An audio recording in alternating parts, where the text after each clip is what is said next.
And welcome to the Tuesday, May 18th, 2021 meeting of the Ann Arbor Planning Commission. This meeting is being held electronically to protect public health and safety due to the COVID-19 virus and to comply with orders issued by the governor, the Michigan Department of Health and Human Services, and or the Washtenaw County Health Department. We intend to conduct this meeting similarly to an in-person meeting. However, please be patient if there are technical issues. Public comment will be via telephone only. To speak during any of the public comment opportunities, please call 877-853-5247 or another of the published numbers and enter meeting ID 990-9896-8122.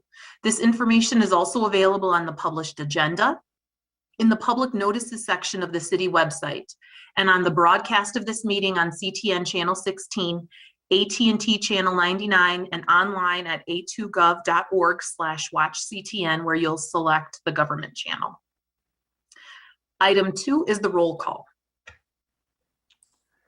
Commissioner Mills. Here in Ann Arbor. Commissioner Milstein. Here in Ann Arbor. Commissioner Gibrandal. Did you hear me? Here in Ann Arbor? Did you hear me? Now we can. Okay, sorry. Commissioner Sauve. Here from Ann Arbor. Commissioner Abrams. Absent. Commissioner Hammerschmidt. Here in Ann Arbor. Commissioner Dish. Here from Ann Arbor. Commissioner Lee. I am here from Ann Arbor. Commissioner Clark. We have a quorum. Very good. Looks like we have no introductions for item 3. Nope. So we'll move on to item 4, which is the agenda. May I have a motion to approve the agenda? Moved by Commissioner Sauve, seconded by Commissioner Lee. Is there any discussion of the motion? All in favor, please say yes or raise your hand. Yes, that is everybody's hands. So the motion carries. Next up is item 5, minutes of the previous meeting. Can I have a motion to approve the minutes of the May 4th, 2021 meeting, moved by Commissioner Milstein, seconded by Commissioner Dish? Any discussion of the minutes? All in favor of the motion, please say aye or raise a hand. That is all hands. The motion carries. Item 6 are all of the reports. So Councilmember Dish, could you start us off, please? Yes, we approved last night the 2 straggling annexations from Valhalla. And everything else I'm going to tell you, I'm just telling you because I think it might interest you, but I don't think it's particularly planning oriented necessarily. But we did declare Juneteenth an official city holiday. This year it will be celebrated on the actual June 19th, which is a Saturday. There was a lot of transportation activity. Oh, well, I should say we approved the budget, and there was a lot of transportation activity in the amendments to the budget. So we did resurrect and approve the Healthy Streets Major and Neighborhood Street program, and we reauthorized quick build projects, 3 annually. And we voted to add out of various combinations of money, to add a DEI officer to the city, which is, I think, something that's of interest to us here in planning. And I can't think of anything else, but Mr. Leonard may be able to fill something in. The only thing I would add is we had a couple of reappointments to the Planning Commission. Though not all. We do have one. Commissioner Milstein is going to be abandoning us at the end of his term in June, but everybody else has been reappointed. And I'm also adding Commissioner Clark into the meeting. I don't have any additional reports as well. All right, thank you. Any other commissioner officers or committee liaisons have anything to report? We had our working session last week, which was joint with Energy Commission. We were all there, so you know what happened. Great. Items, welcome Commissioner Clark, by the way. Do we need to say that she's here from her location once we see her video? When she pops up. Okay.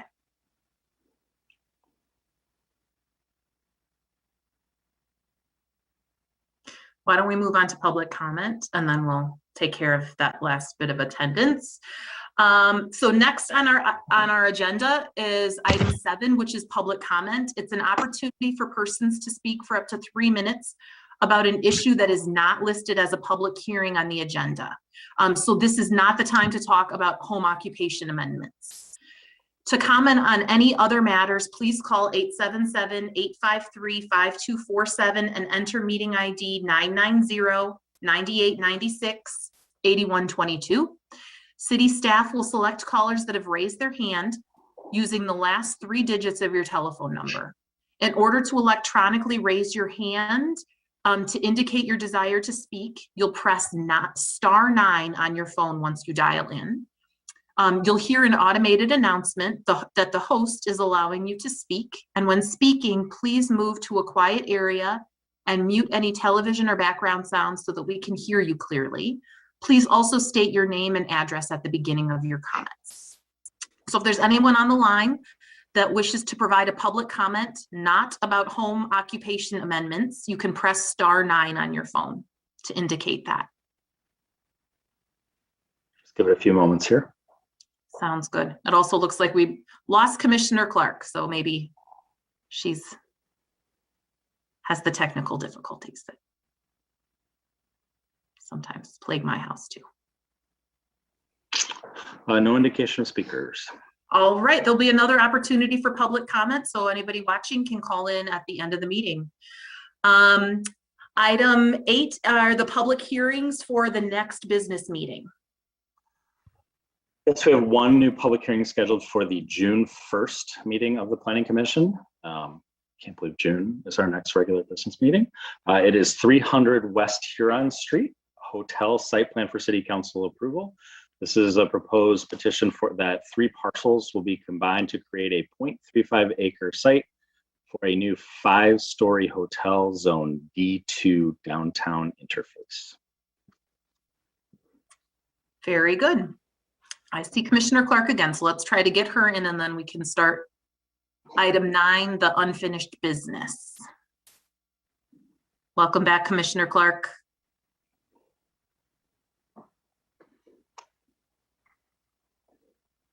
Sorry about that. No problem. For the attendance, I think you have to do the, like, it looks like this is your normal Ann Arbor hangout, but. Yeah, I'm present from Ann Arbor with just tech problems. We have all been there. All right. So this is the amendments to modify the home occupation regulations. And Mr. Leonard. Yeah. You've seen this in a couple of times over the last month or two, and so I just want to bring the commission up to speed on sort of the process as to how we got here, and highlight a couple aspects of the new proposed ordinance that was included in your packet. So, starting back at the beginning, this was a staff-initiated text amendment to the UDC. Partially recognizing some provisions of our existing home occupation that are, I think, difficult or ambiguous, difficult to administer, difficult to measure, or ambiguous in their intent or definition. Coupled with that over the past year, I think working from home has taken on quite a different, it's occurred at a different extent in our community, and every community for that matter. And so staff took the initiative to propose a series of changes to our home occupation ordinance. The original changes that were presented to the Planning Commission detailed a series of exempt, permissible uses and prohibited uses. It seeked to be a lot more specific in the types of uses that would fall into each of those categories. You will note from our current home occupation, we list a couple of home occupation examples, and then we indicate that those types of uses would be permitted or they may not be permitted. So we also expanded a lot of the performance standards, which by performance standards, these are the sort of ways in which any home occupation, regardless of use, has to be operated in the context of the UDC.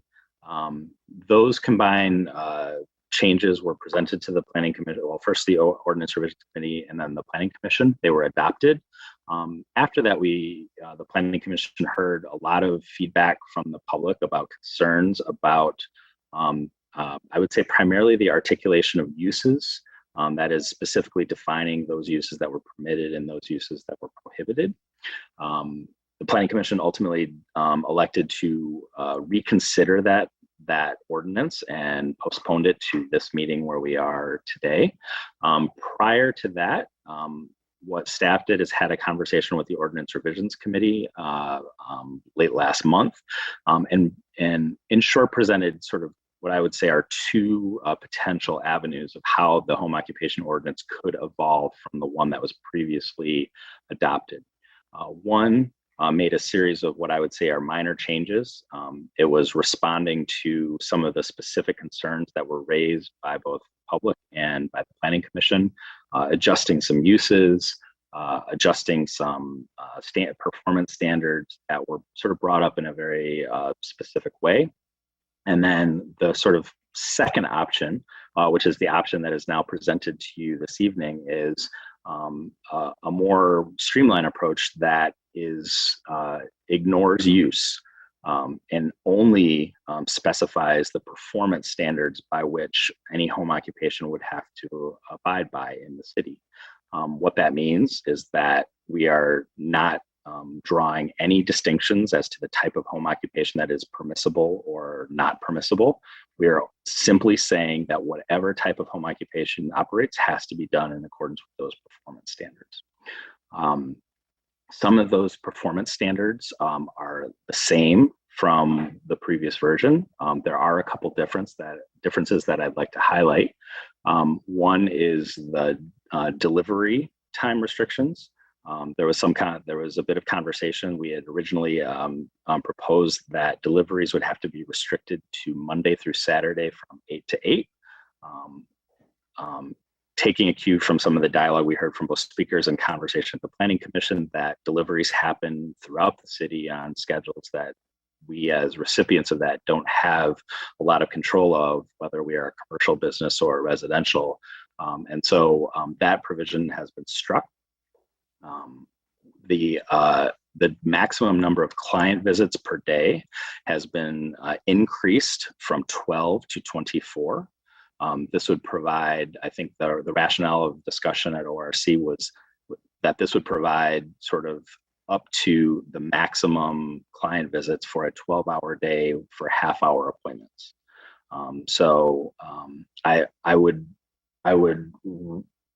I think that provides a lot of flexibility for home occupations. The Planning Commission might think about whether you want to forward that restriction at all, whether we want to limit that restriction at all, going to the sort of performance-based model. The previous version included a specific prohibition of cottage food industry compliant uses from accessory buildings. This was reflecting a state law requirement in our ordinance. The state law for cottage industries makes that same restriction. It has to occur in the primary home. However, we don't have to replicate that in our ordinance, so I've struck that from the proposed language. And then because we are really opening up the potential for a lot of other uses, such as food service or sales of different types of activities, both retail or online or what have you, some of those might come with different licensing requirements. So I've added proposed language that just emphasizes that any home occupation that's operating in compliance with the UDC also has to operate in compliance with applicable national or state or federal ordinance as well.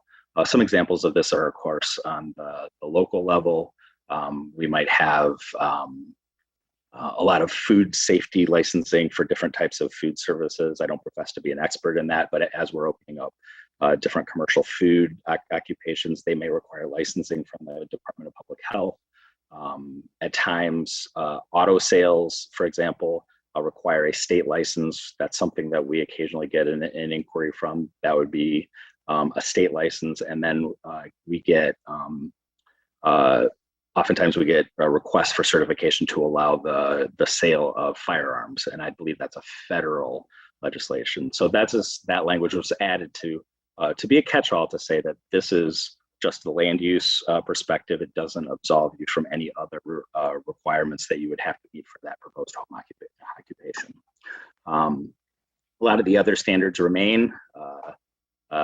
25, it's still a maximum of 25% of the home area. You can't create nuisance activities. There can't be any outdoor storage. Everything has to occur inside the enclosed building. And I think that's I'll stop there. I would invite any members of the Ordinance Revisions Committee, if there's anything that you think was noteworthy that I missed or sort of misrepresented there, to jump in. But apart from that, I'd be happy to address any questions. I don't have anything before we open it up for the public hearing. Does anybody else on the ORC? Okay, then let's open up the public hearing. This is an opportunity for persons to speak for up to 3 minutes about the proposed amendments to the UDC regarding home occupations. Public comment may be made by calling 877-853-5247 and then entering meeting ID 990-9896-8122. City staff will select callers that have raised their hand, calling on you one by one by the last 3 digits of your telephone number. In order to electronically raise your hand after dialing into the meeting, please press *9 on your phone. You'll hear an automated announcement once the host is allowing you to speak. When speaking, please move to a quiet area and mute any television or background sounds so that we can hear you clearly. Please state your name and address at the beginning of your comments. So if anyone has dialed in and wants to provide a comment during the public hearing for the UDC home occupation amendments, you can press *9 on your phone.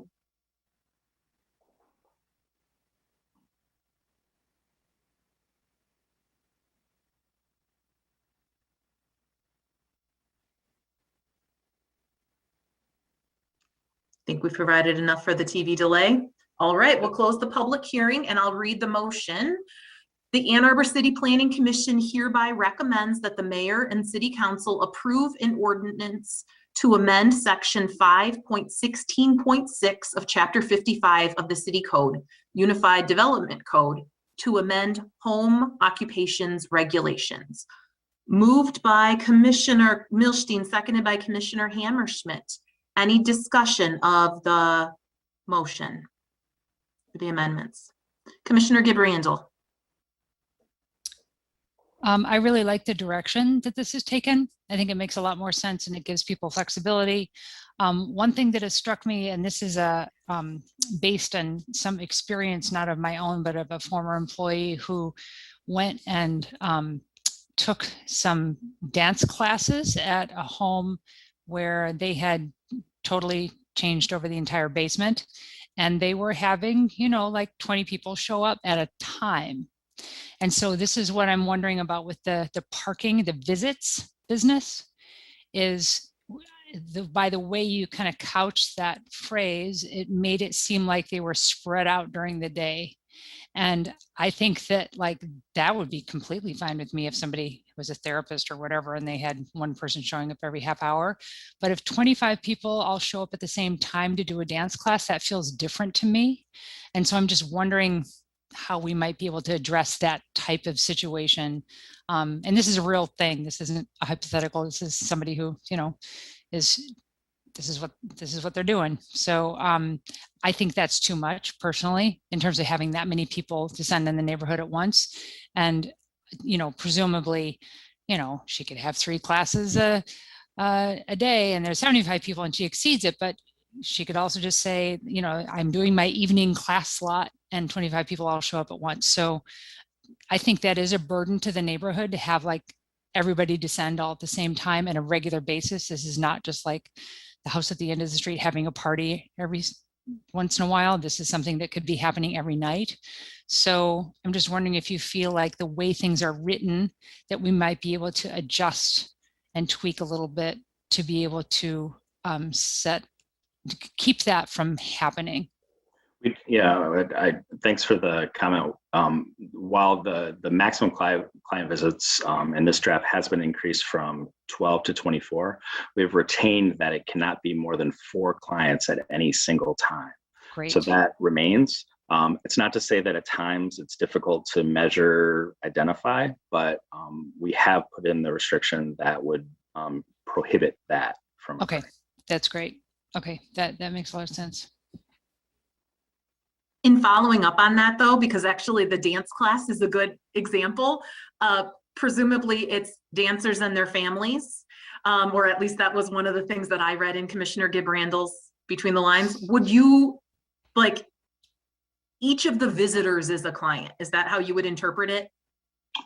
We don't define client, so I would probably start from an individual perspective, because I think that for us to start trying to parse it in such a way that we were defining that some groups would manage that, it might start getting difficult to define a family versus a group of 4 friends going for a baking class, for example. So my interpretation of that would be that it's intended to be individuals. So in that case, it'd be for dancers, but it wouldn't be intended to be a dance recital.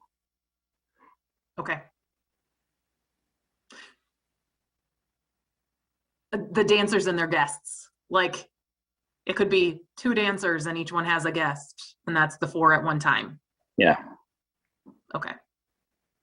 Or you and your 3 children dancers. Mm-hmm.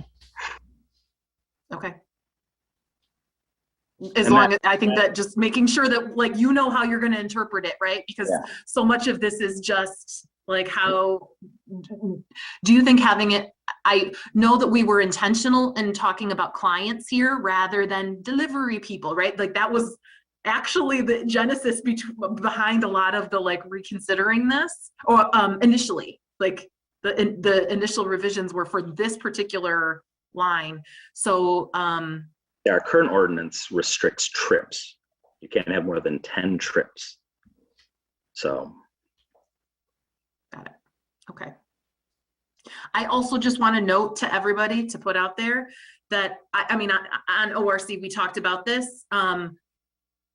Most of this is, you know, leveling the playing field, setting the standards. And I mean, it's not form-based codes, but it's getting to that idea that, like, we want the outcomes, right? Whether it's the look of the building or, like, you know, the impact that it has on the neighborhood. Like, that's what we're getting at here.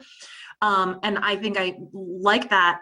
To be clear, there are some current occupations that our home occupations ordinance prohibits, vehicle repair and medical and dental offices, that if they can meet these standards now, they could come into play. So that doesn't give me any heartburn, but I just want to make sure that if anybody does have any heartburn over those, that you know that. We talked about that a little bit. The vehicle repair may be tricky because of the outdoor storage. And so that's one of the reasons why that's, you know, we may see vehicle repair now, but we may not, because we still retain the prohibition on vehicle storage. Medical and dental offices, I'm guessing it's just like you can only have one other person, but just want to flag that because that's a change. Commissioner Dish. Yeah, so I'm just imagining vehicle repair, since we got to imagine dancers and their guests. And I'm imagining that I'm going to open a vehicle repair shop in my garage. And I really don't advise any of you to bring your cars to me, but I would park my car in the driveway, and I would have the vehicle that I'm working on in my garage, because it is fine for me to do my home occupation in my accessory dwelling. And I keep all of my equipment in my garage, and I fix a car there. And so as long as my noise isn't a nuisance and whatever else I'm doing in there, I don't know why that we would necessarily object to that. I mean, clearly if I store a bunch of cars in my backyard for spare parts, we will have a problem with that, but our ordinance prohibits that. So seems, I don't know, does anybody want to make another vehicle repair? The thing that I would worry about with vehicle repair is, and this is with certain other occupations too, is it's and I don't know how we get into this, and I'm not like drawing a line in the sand, but there's a lot of stuff that comes off of a car that's toxic, and when you're repairing it, where are you dumping your oil? In your footing drain? Or, or are you disposing of things properly? So that would be, I guess, my hesitation with things that produce a lot of toxic stuff just because you're doing it, and this I think especially comes to mind for me because one of, and Commissioner Mills may experience this too, probably, but when you walk down through West Park, there's this place where there's an open grate where Allen Creek is flowing underneath. And I would say half the time that you walk over that grate, you smell an incredibly strong scent of gasoline. And it's probably some old leaky tank somewhere, or a leaky tank that is, still being filled actively. And I know the city's kind of tried to find it and all that kind of thing, but we don't really know what it is. And so, it's something, but it's heading right into Allen Creek, which heads right into the river, and it's right down just past where the Cascades is, where everybody is putting their bodies in the river. So I guess are there certain things that just produce toxic leftovers that are difficult to be able to deal with? So that would be my one hesitation about the vehicle repair kind of thing, is that it's just it would take the very conscientious person to want to contain all that stuff and then take care of it in the proper disposal method and not cheat the system. So that's I guess would be my hesitation with that one. Commissioner Dish, can we let Mr. Leonard hop in? Okay. Thank you. Just a couple of follow-ons to that. So I'm glad you raised that point, Commissioner Gabrandal. I do want to highlight one other change. There was a provision in the drafts that I presented to the Ordinance Revisions Committee about that the home occupation cannot be associated with any of the storage of any hazardous materials. And similar to my rationale on the cottage food industry restriction, I have not included that here because there are already building code regulations that govern that. And sort of attempting to refine them in any way through zoning, I don't think is necessary. So I had a conversation with the building department on that. I don't profess to know what those thresholds are, but there are building codes already that regulate hazardous materials. I would say that would extend beyond auto repair. It could extend to metalworking. It could extend to painting or furniture refinishing. There's probably a lot of different uses that could be considered a potential for. Excuse me. I would just say, as it relates to automobile repair, I would suspect that if just from an enforcement perspective, if a conflict arises where there is an automobile repair home occupation that doesn't seem to be meeting the performance standards, that is, it has outdoor storage or whatever, that would be a pretty easy, I think that would be a pretty measurable and identifiable way that the ordinance was not being met. I bet, I'm speculating here, that the tension would be if there are perceptions or complaints that it's not being met that way in some way, and when we go to enforce it, there is a car in the driveway. That's my car, and having somebody else attribute that, no, that is a car that's being repaired. And that's worth, I want to just be clear, having an engine and a spare parts car in the yard is one thing. Having a car parked in the driveway is going to be quite different for us to distinguish between your car and the car being repaired. So, but I think that's a relatively small aspect to some of the more nuisance oriented. So I just want to add that thought about the hazardous materials as well. Commissioner Dish. I am not sure that my thought is worth sharing, but I was thinking that though there would be a difference in volume, the fact is that as a homeowner, I can change my own oil and throw it in the footing drain. And I can throw that gasoline that I didn't use last fall on that last cut from my, extra little thing that I used to fill the lawnmower. So it is those kind of violations, though, yes, the volume would be larger, aren't unique to home occupations. And so I feel like we can't draw a distinction.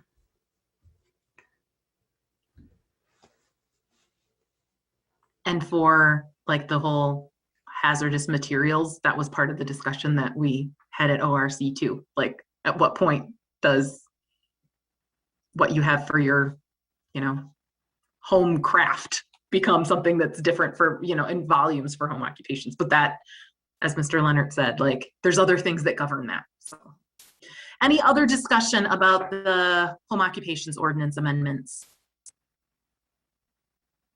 Mr. Leonard, you originally, when you read the changes, you drew our attention to 24 client visits per day and suggested that we might cut that entirely. Can you elaborate on that thought? Well, I think that's as it is now, I think that is a reasonable performance standard to keep in the ordinance.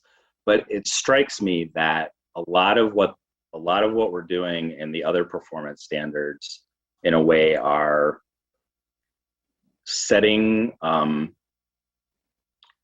they are asking whether or not there should be something other standard than that would apply to the residential primary use of that location.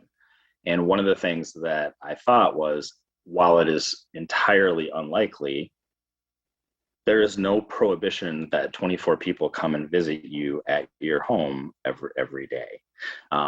So I think because that's so unlikely, I think it's appropriate to draw that distinction. But I just wanted to, I think that that of all of these, that still sticks to me as something that says, sort of akin to the deliveries, we don't have restrictions that say that if once more than 10 people come to your house on a day, that it's no longer considered residential. So whether, like, setting that at 5 or 10 or 24, we're inserting something. And so again, I think it's very reasonable, but it is adding something that doesn't apply to the base use. So that's the only reason I brought it up. I think it is very generous. I think it accommodates most home occupations. It still provides a cap should the intensity start increasing, but we don't have any visitor limits per day. So.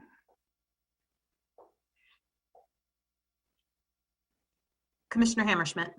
Not going to say anything very helpful, but I mean, I could go either way on this. Like, I think I get what you're saying. Like, it feels like vaguely arbitrary, even though it's not arbitrary. We calculated it based off of like a 12-hour thing, but we have the 4 at a time limit already. I mean, it does sort of seem to me like, what's the point of even really having it? We have the hours and we have the number at a time. So like, I would be fine with eliminating it, but if we kept it, it also seems very generous. Other thoughts on this?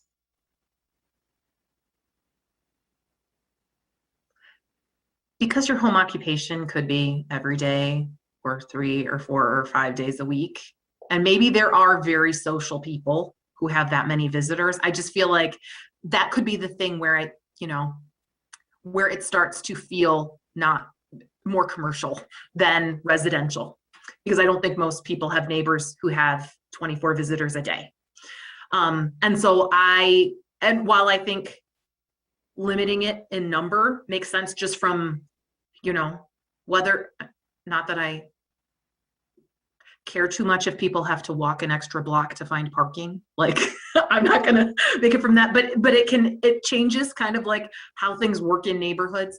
I'm happy with where it is, and I feel like it is significantly more flexible than what's on the books right now, especially because our trips, like, that means 5. And because we don't specify clients, it could be 5 visitors that may also be the UPS delivery man and the FedEx person too, right? Like, so I feel like this is significantly making our code much more flexible for people to not have to commute every day and use their homes for their business, but while still not turning everything into commercial space or office space. Any other comments, questions?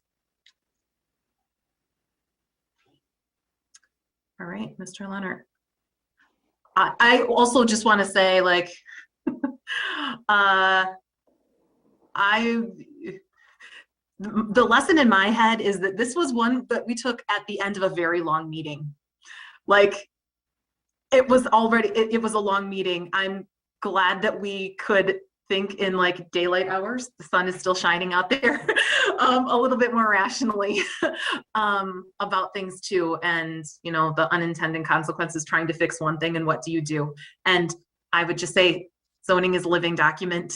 Like, we might get it wrong one time and come back and fix it. So even on the other things too, like, I think that we can keep that in mind. So, Commissioner Lee?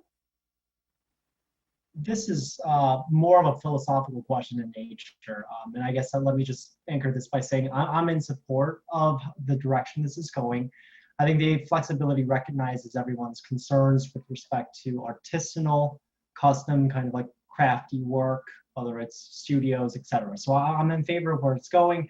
The philosophical question I just wanted to pose to the folks on the ORC is, were there any discussions and or thoughts with respect to the lack of specificity or prohibited uses that would invite more like testing of the boundaries? So I guess the kind of like crux of it is, does it invite more of a ask forgiveness, not permission attitude, and does specificity encourage greater adherence? So I don't have the empirical data to figure out whether specific language, and the more specific something prohibits it, the less likely it is for somebody to adhere to it. I just wanted to ask if that was kind of a discussion point, because we do go from being very specific about what is prohibited to a very large, loosely flexible guideline. And while I agree that it may be in character and tandem with what is being put forth by the members of the public,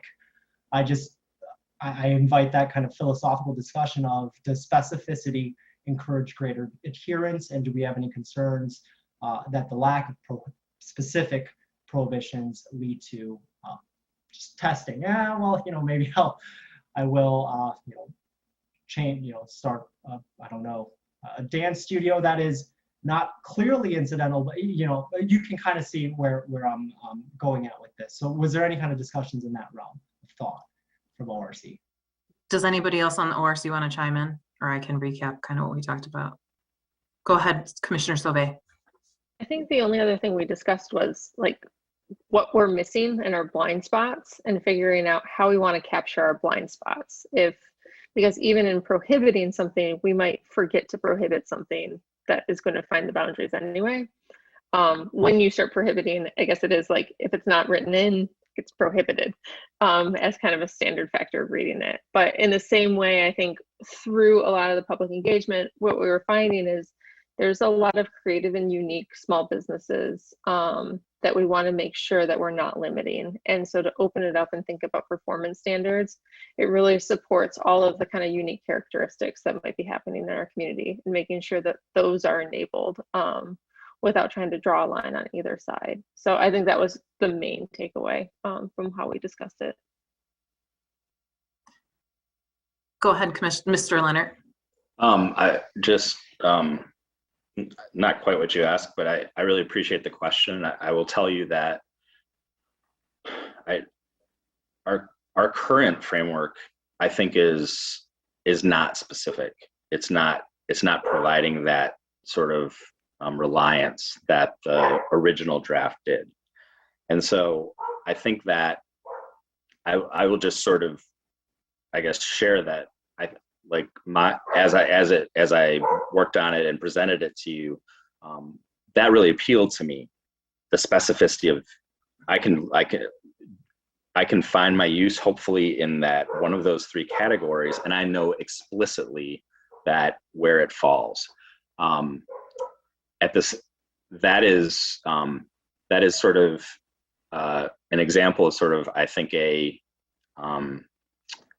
lax way, frankly, of zoning in this day and age, where we're talking about more mixed use opportunities, and we're talking about changing how our properties can give back to our communities. So I just share that I go through that same, I think I was along that ride through the different versions of this. I think this is definitely going further, as Commissioner Mills did a great, I appreciate that. This is almost heading towards a bit of a form-based approach, which is we're really trying to get less and less out of what's happening in the walls, but how do the walls respond to the rest of the community? And so I think this is faithful to that. And because our current ordinance has some ambiguity, I don't think it's a huge jump. It's a significant jump from the first draft, but I don't think it's a significant jump from where we are today. Yeah, one of the things that came up in ORC was we asked staff what kind of calls they've been getting. And the uses that they had been getting calls about were things that are not listed right now as prohibited, nor are they listed as allowed. It's and so I think my takeaway was our lists will never be exhaustive. And there's a lot of things too that are less intense within that one category. Like we said, it may be tricky for a auto repair, especially if you're doing it as your full-time, as your occupation, and you've got a couple cars that you're working on, to do that without outside storage. But maybe not. Maybe you have one car at a time and you can need it. And so why are we discriminating on that basis? And so I think that, yeah.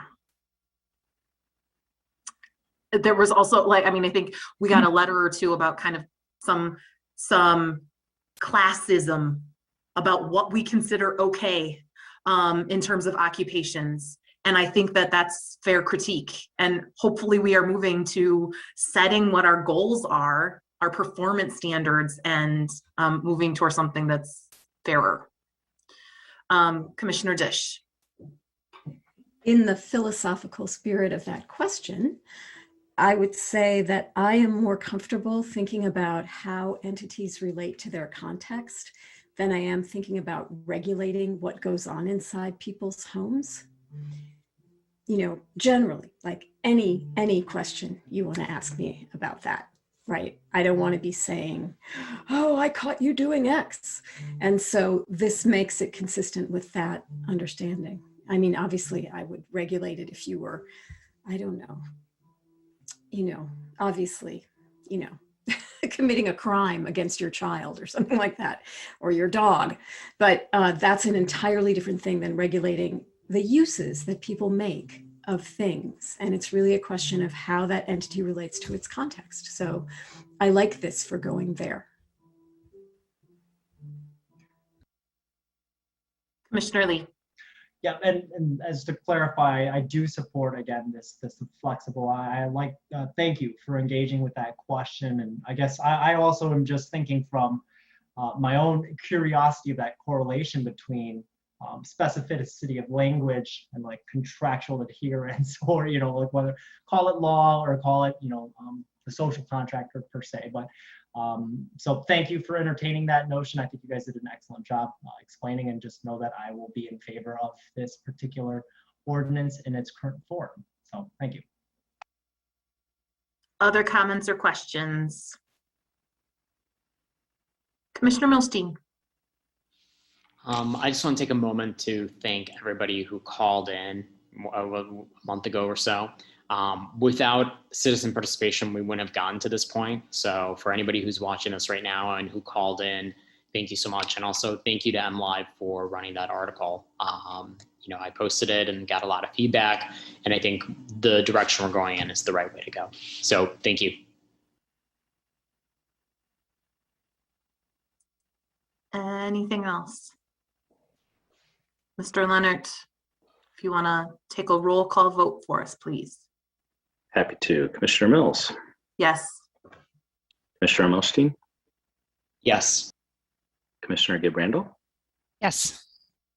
Commissioner Sauvé, Yes. Commissioner Hammerschmidt, Yes. Commissioner Dish, Yes. Commissioner Lee, Yes. Commissioner Clark. Yes. Carries unanimously. Very good. Item 10 is regular business, and there is none this evening. So we'll go on to item 11, which is public comment. This is an opportunity for persons to speak for up to 3 minutes about any item of interest. Public comment may be made by calling 877-853-5247 and then entering meeting ID 990-9896-8122. City staff will select callers that have raised their hand. Mr. Leonard will call on you by the last 3 digits of your telephone number. In order to electronically raise your hand, once you've dialed in to the number and entered the meeting ID, you press *9 on your telephone. You'll hear an automated announcement that the host is allowing you to speak. Please state your name and address at the beginning of your comments. If anyone on the line would like to provide public comment, it's *9 to indicate that.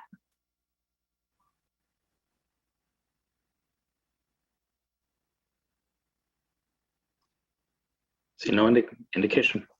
All right, we'll move on to commission proposed business. Is there any?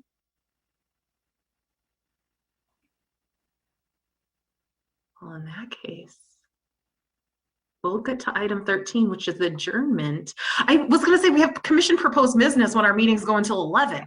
And today, when it's before 8, so we can go out and enjoy the lovely weather. Welcome, summer. You don't have to manufacture anything for me.